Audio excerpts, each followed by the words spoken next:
Hello there, Big Benedict here. We're playing Ninja Gaiden 2 on the Series X, and this is my Master Ninja Difficulty Guide and Walkthrough.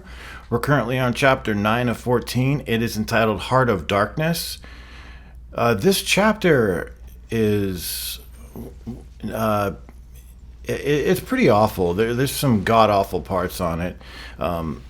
The first section is atrocious because in the water there are what seems like an interminable amount of water mines. Oh, by the way, over here, you might want to use the Inferno on these two enemies over here. The reason I say that is because the shurikens might miss and they can hit you, and you're most likely going to get Nimpo from the mines because you're going to be shooting a lot of them. And what I like to do first is to go back here, and with mines, as with any other enemy that likes to go in the water, like the blood gouges, you don't want to manually aim. You want to just use the auto aim, so never hold in the trigger, because he does a much better job of auto targeting than if you were to hold in the trigger and manually target the mines. And it's hard to say if they ever stop spawning, because it's one of those sections where you don't want to spend too much time here, because sometimes when you do spend a lot of time, you progress up the river only to have mines spawn really close to you, or literally like right underneath you. And I think one mine takes away like 95% of your health. So if two of them hit you, you're just gone. At base health, I'm sure one mine will kill you.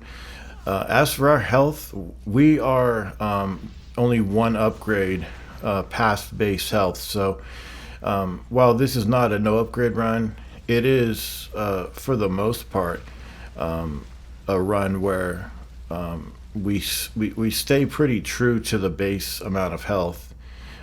And the reason for that is it's a decent amount of health that they give you.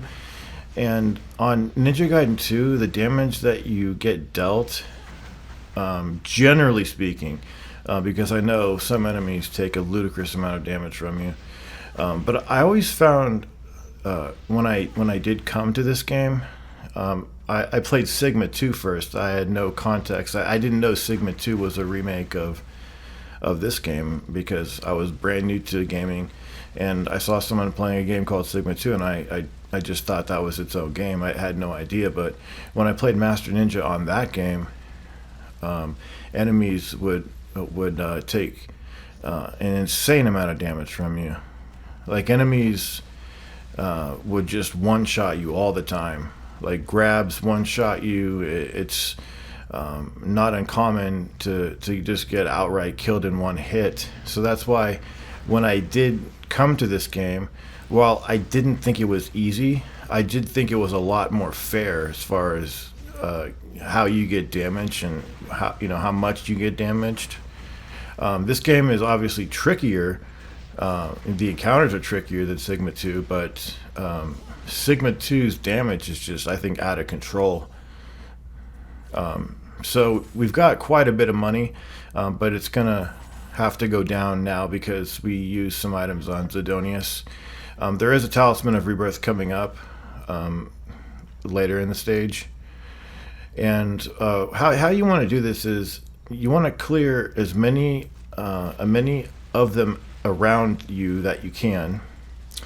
You can go underwater and see them, but that can be tricky, because then you've got to swim around them, and they have a pretty wide blast radius. So kill a group. Basically, here's the main theme of how to do this. You kill a group until you can ascertain that they're pretty much all gone, but then just progress as slowly as possible and try to stick to the edges as much as possible. And as you're progressing, if you do start to see some spawn, just immediately stop and swim away from them as far as you can.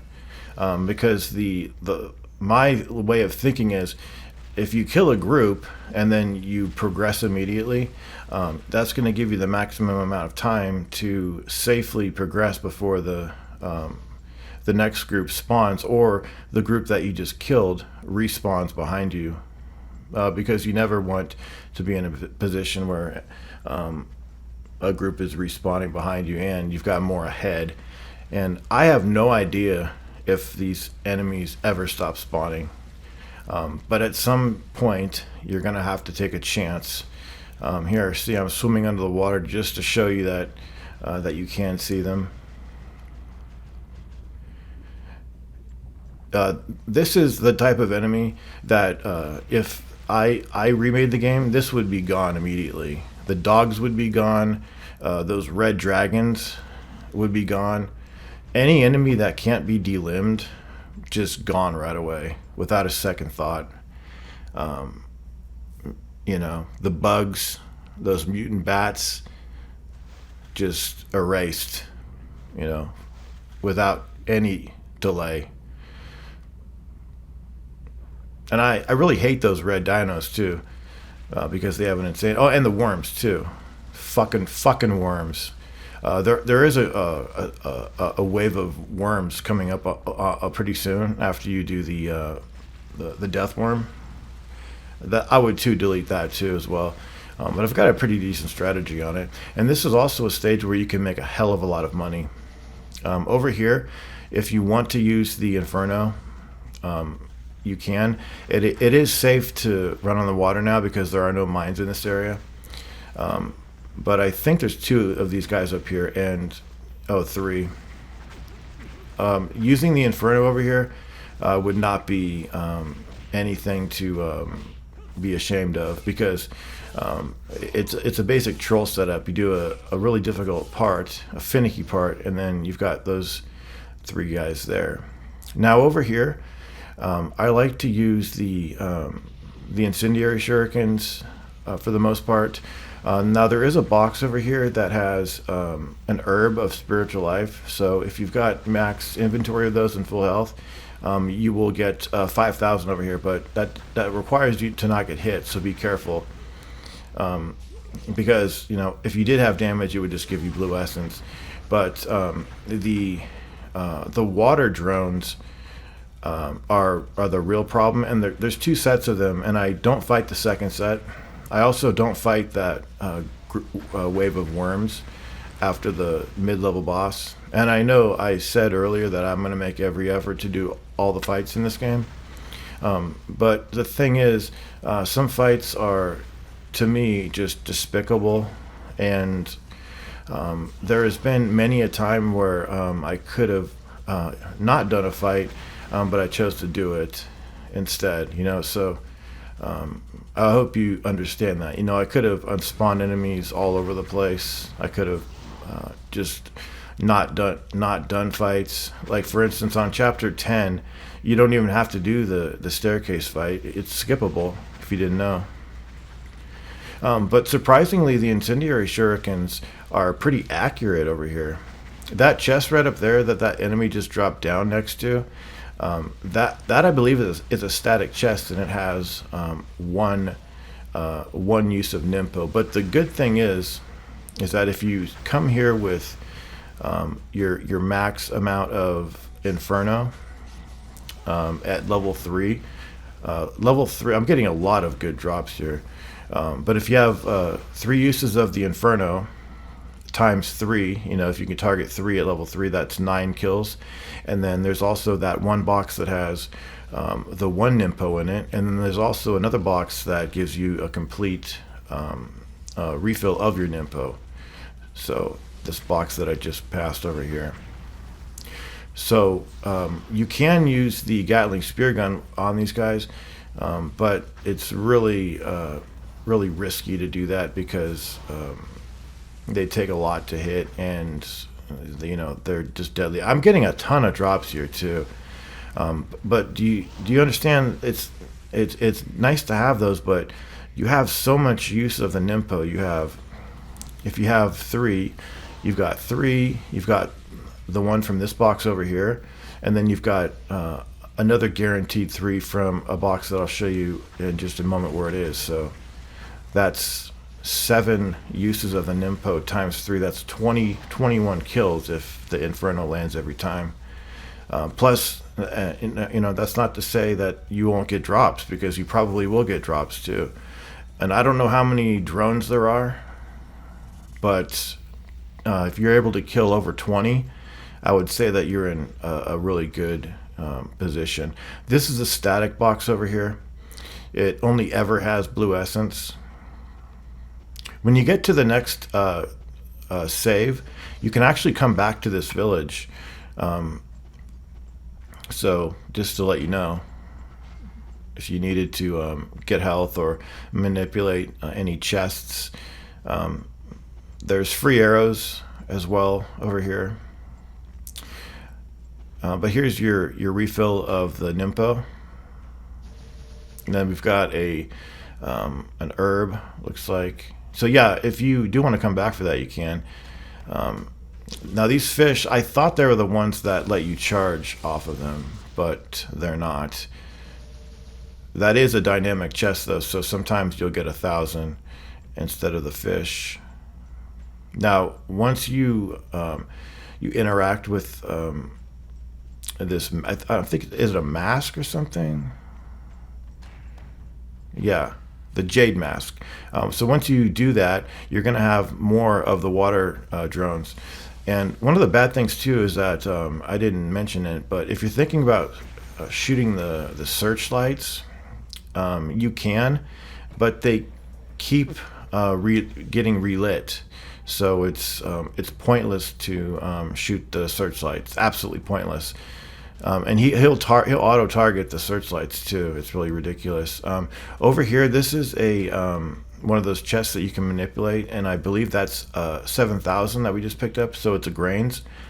So if you do not have full health there, and you want to get to the save and fill yourself up and then come back for that, definitely manipulate that. So do you see how manipulating all these chests is really causing our funds to increase to such a high amount? I mean, we've got, but at the end of this stage, I'll easily have over 600,000. And I'm not bragging. I'm just telling you that you can get that much and way more without any need of grinding. Because grinding's boring, and it doesn't make you a better player.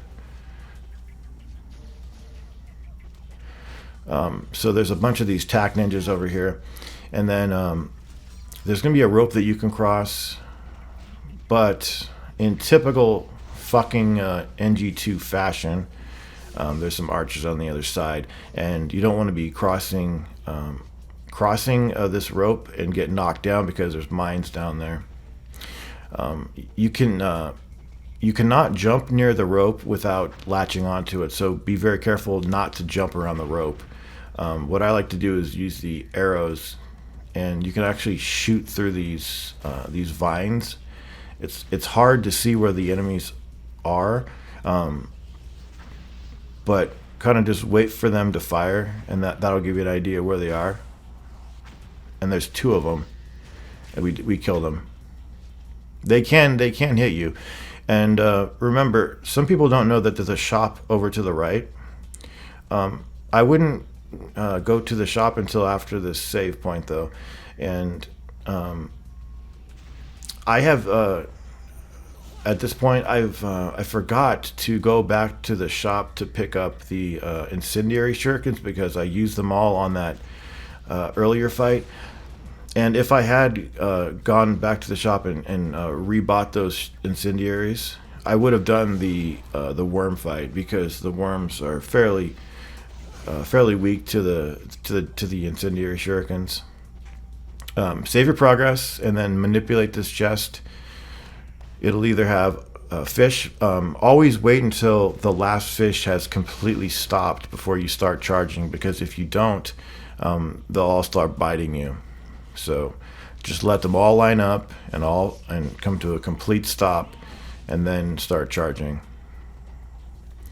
And I'm gonna show you a really good way of earning money without really needing to, without even needing at all to build up a combo at first. Because if you see what I'm using over here, I'm using the Dragon's Claw and Tiger's Fang.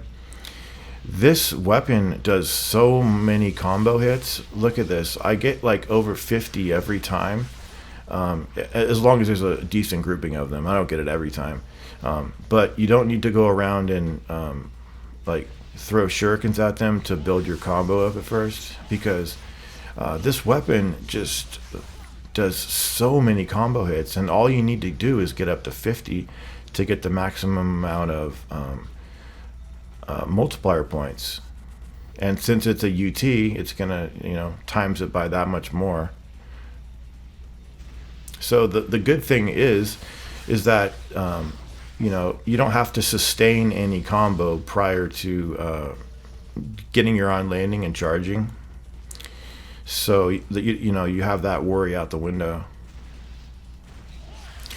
And I'm going to be doing the same thing, I think, on the next part. And I'm not going to put it in a faster speed, because I'm just going to group up the enemies as much as possible. And I do apologize if it's boring, but it's definitely a way to get a ton of money. And for some reason, I don't think I was able to. Did I? I missed it. For some reason, this rock can only get broken by certain weapons. I have no idea. I wasn't able to destroy it with the dual swords. And also, you cannot go back and save it. So you need to be really careful in this cave when you're dealing with these bugs, because they take off an earth-shattering amount of damage. So again, with these enemies, it's best to let them group up. In other words, combine the fights as much as possible, because there I only got 34, but there are some of the rooms that that branch off from the main hall here.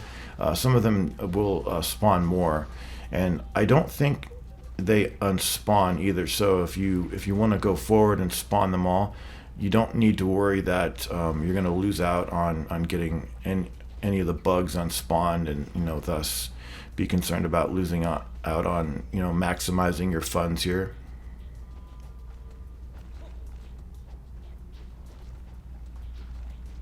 But this is a terrific opportunity to get a ton of money. See, watch our combo here. We got nearly 90 combo. We only needed 50. Anything beyond 50 is redundant. But we didn't even need to do an on-landing charge. We didn't need to sustain an initial combo. We didn't need to get 25 combo or whatever to get a good start, because this weapon is just absolutely crazy. I think it's one of the best weapons for getting for maximizing it on a combo multiplier, like the number of hits it does. I mean, the Tonfa is great too, but I tested the Tonfa and I was getting fewer points. The scythe would be a bad idea as well. So this is an empty room. And for the Deathworm, the scythe, without question, is just terrific. So I'm going to show you a couple strategies. I remember doing I remember when I did my dragon sword run and my Tonfa run.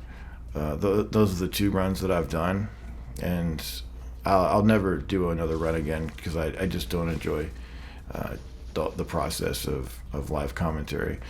But we do have those. If I ever did, knock on wood, if I ever did another one, it would be the lunar, because I would find that an enjoyable one to do.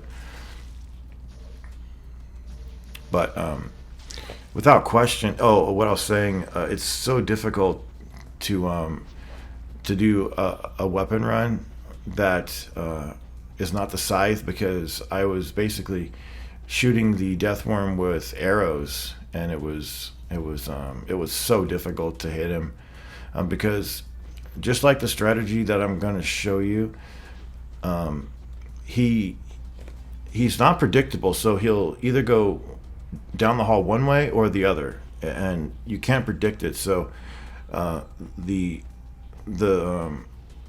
thing that you're going to be looking out for, or well, yeah, it's visual too. You're listening for the intensity of his roar to increase, and you're also looking for when the screen starts to shake. So those are your indicators that it's just about time to release your charge. So that's how you gauge when you should release your charge. And with the scythe, it has so much splash to it that you can even hit him through the walls too.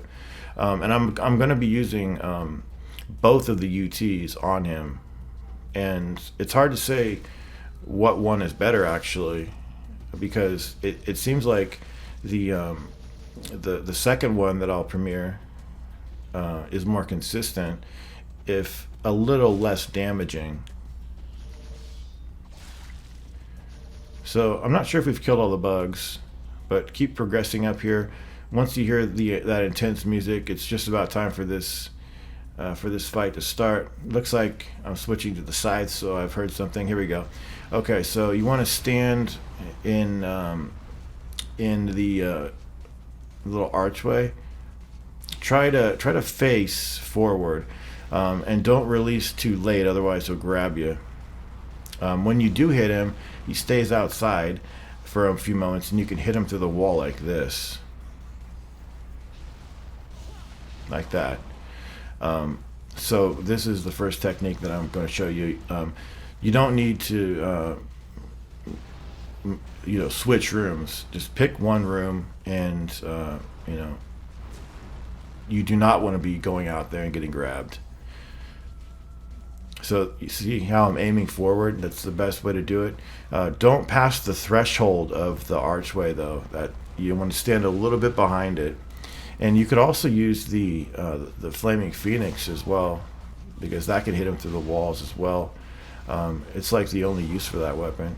Now I'm going to show you another strategy over here. This is the 360Y UT, and again, since you can't predict where he's going, you obviously can't know which way to face when you lock in your charge. So when you're out in the hall, again, listen for his roar and watch for that intense screen shaking, and then release your charge when you have the gut feeling that you should. And it does come down to a gut feeling. So let's just take a look here. See how it's shaking a lot? There we go.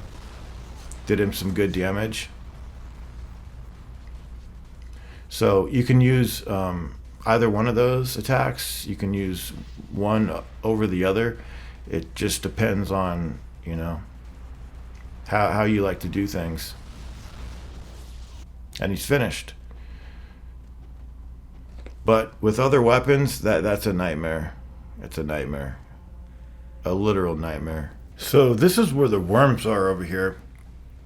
And there's one mission mode where there's a couple of worms in that same area, plus some tac ninjas. I've been considering doing the mission mode after this walkthrough. Some of the missions are fairly straightforward, but some of them are just brutal. Okay, so over here with the fish, you want to manually, use the auto aim. No manual aiming over here. Try not to get hit. because there's a grains down here in a box, and I know I keep repeating this, but if you have max grains and you have full health, you will be able to pick up uh, the money, which in this case on this difficulty will be 7,000. If, for instance, you get hit here, just go to the save, heal yourself, and then I think the fish might be gone at that point, but then you can get the money. Okay, so the Jewel of the Demon Seal, you definitely want to apply it to the Piercing Void for the double Queasy boss fight, and you'll only need 4 uses of the Nimpo. So we've got all of our Nimpo, at least the 3 important ones, nearly all the way up. So the only Nimpo we're lacking at level 3 is the Windblades, but we'll get that in the next chapter. That Test of Valor there, I believe it's marionettes and the gold dragons.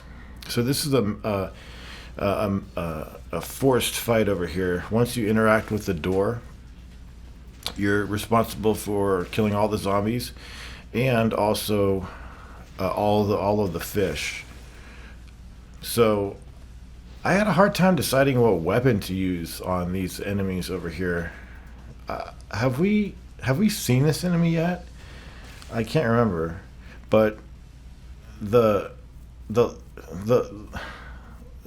if I made the game my way, the logic would be if you hit their gun off, then their gun would go away, and then they're kind of impotent because they're slow anyway, and the only recourse they would then have is to use melee on you, and they wouldn't be able to shoot their cannonballs at you. They shoot 2 cannonballs at you.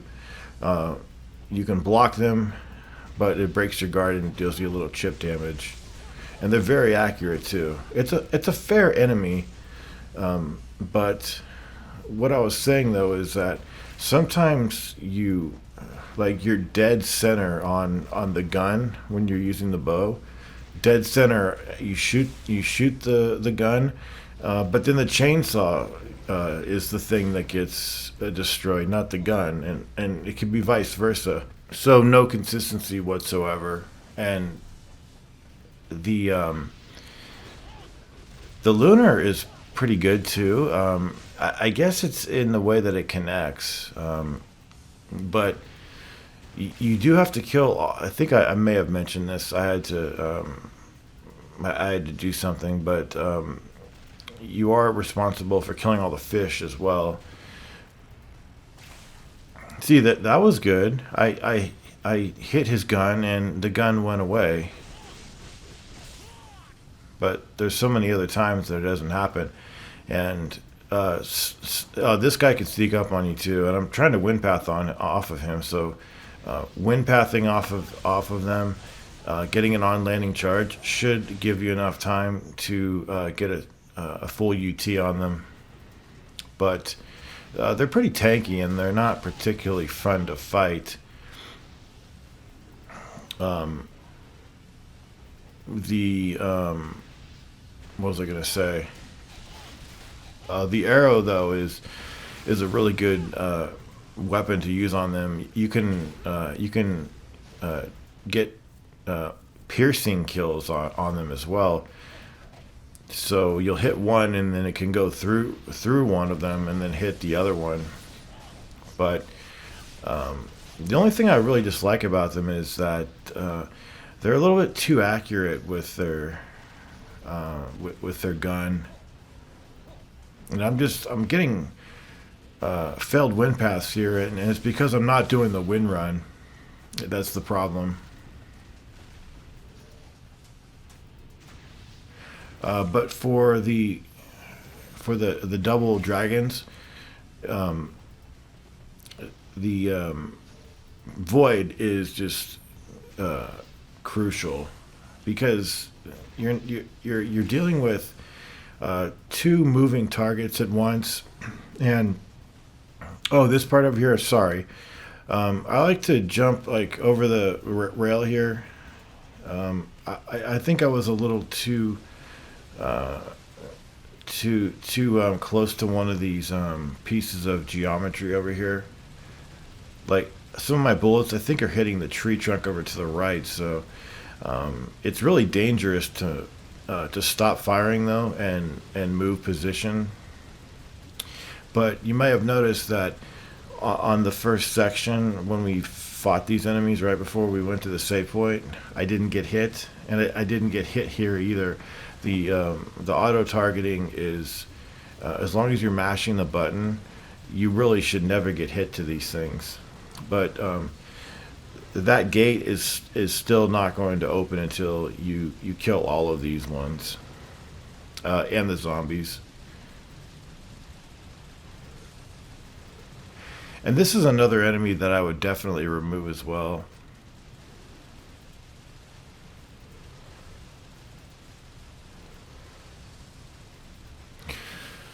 So it looks like we're almost done here. I think I remember one of them sneaking up on me over here. Yeah, they're really fast too, and they take a lot of damage off you. I think the last time we see them is in chapter 14, where you have to cross a huge like river of blood, and they don't even give you a fucking bridge. And then Sigma 2 gave you a bridge. You know, that's kind of exactly what this game is a lot. It trolls you so much, you know. And in Sigma 2 they you know, they made it a lot more fair and less trolly. But they really neutered that game in my opinion. They really did.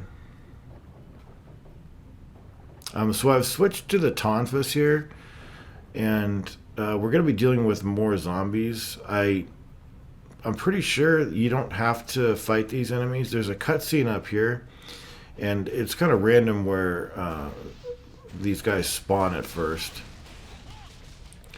But yeah, the Tonfa can be really good, but as you just saw there, it can be really shitty. Standing way back here and sniping them is pretty good, but if they ever acknowledge you, they are definitely going to shoot at you. So you need to be real careful. You're really not safe just going near them and charging when there's you know, two or three of them around, because inevitably one is going to shoot at you, or they're going to try to cut you with the chainsaw. But the Tonfa is terrific for its active frames, meaning that it, even when the animation completely stops, if you're in range of an enemy, it will resume, and a failed UT can turn into a successful UT. It's kind of uncanny the way it works.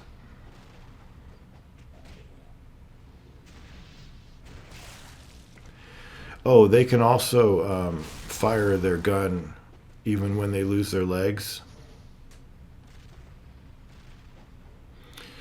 So for the bosses, you'll definitely you want the void, like I said, and the fight goes really fast. But I wanted to mention this because it does go so fast. The moment that you start out, throw the void directly in front of you. It's not going to look like it is, you know, conceivably going to hit any of them, but it always hits one of them.